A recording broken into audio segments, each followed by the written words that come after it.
స్వాగతం. లిక్కర్ మీద అన్నగారి లిక్కర్ మీద చెల్లెమ్మ మండిపడ్డారు. జగన్మోహన్ రెడ్డి గారు నాసిరకం లిక్కర్ ఇచ్చారు అని చెప్పేసి. అలాగే పవన్ కళ్యాణ్ గారు నెగిటివ్ కామెంట్స్కి నలిగిపోమాకండి, ఎదురుదాడి చేయండి అని చెప్పారు. హరిహర వీరమల్లు నిజంగానే ఒక అద్భుతమైన సన్నివేశాన్ని తెర మీద ఆవిష్కరించింది. వెండి తెర మీద రెండు విభిన్న కాలాలకు సంబంధించిన కథాంశాన్ని జోడించి మరీ తీసిన ఇద్దరు డైరెక్టర్ల కృషి అక్కడ తెర మీద స్పష్టంగా కనిపించింది. మంచి రెస్పాన్స్ వస్తుంది. ఇక దీంతోపాటు సిఆర్డిఏ వ్యవహారం వీటన్నిటి మీద సమగ్రంగా మాట్లాడటానికి మనతో లైవ్లో బిగ్ డిబేట్లో లైవ్లో జాయిన్ అయ్యారు కాసరగడ్డ నాగార్జున గారు, కాంగ్రెస్ పార్టీ అధికార ప్రతినిధి. నమస్తే నాగార్జున గారు. నమస్తే. అలాగే విజయ్ కిరణ్ గారు, టీడీపీ అధికార ప్రతినిధి. అలాగే రాయపాటి అరుణ గారు, జనసేన అధికార ప్రతినిధి. మరి కాసేపట్లో వైసీపీ అధికార ప్రతినిధి కూడా జాయిన్ అవుతారు. టు స్టార్ట్ విత్ ముందర ఈరోజు మంచి వైబ్ ఉందండి హరిహర వీరమల్లు. ముందర ఆయన మాట్లాడింది చూసిన తర్వాత డిబేట్లోకి వెళ్దాం. నిన్న పవన్ కళ్యాణ్ గారు మాట్లాడారు. మీకు దమ్ముంటే తిరిగి కొట్టండి, ఎట్లా దాట్ ఈజీగా ఉండండి, తేలిగ్గా ఉండండి. దెబ్బతే నేను కదా దెబ్బలు తింటుంది ఇక్కడ, మీరు ఈజీగా మీరు ఎంజాయ్ చేయండి జీవితాన్ని.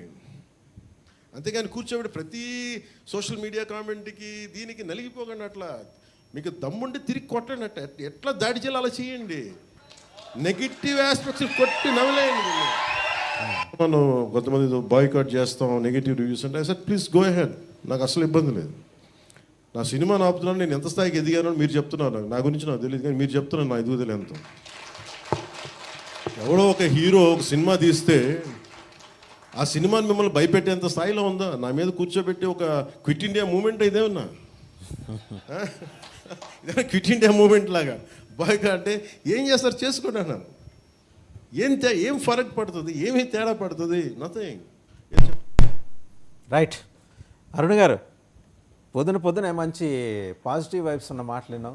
నెగటివ్ కామెంట్స్ నుంచి కూడా స్ఫూర్తి తీసుకొని ఎలా పైకి తారాజువలా ఎదగాలనేది ఆయన చాలా సటిల్ చిన్న వర్డ్స్లో చిన్న సెంటెన్స్లో చెప్పారు.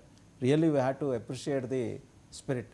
యాజ్ అన్ ఆర్టిస్ట్ ఎన్ని ఛాలెంజెస్ ఆయన ఫేస్ చేసి, అంటే రెండుని బ్యాలెన్స్ చేసుకుంటూ, అటు మంత్రిగా ఉద్యోగాన్ని, మరోవైపు పార్టీని, ఇవన్నీ చూసుకుంటూ సినిమా రిలీజ్ అయిన తర్వాత ఎంతో చెత్త కామెంట్లు, పిచ్చి కామెంట్లు పెట్టే వాళ్ళకి కడుపు నిండా పెట్టేశారు.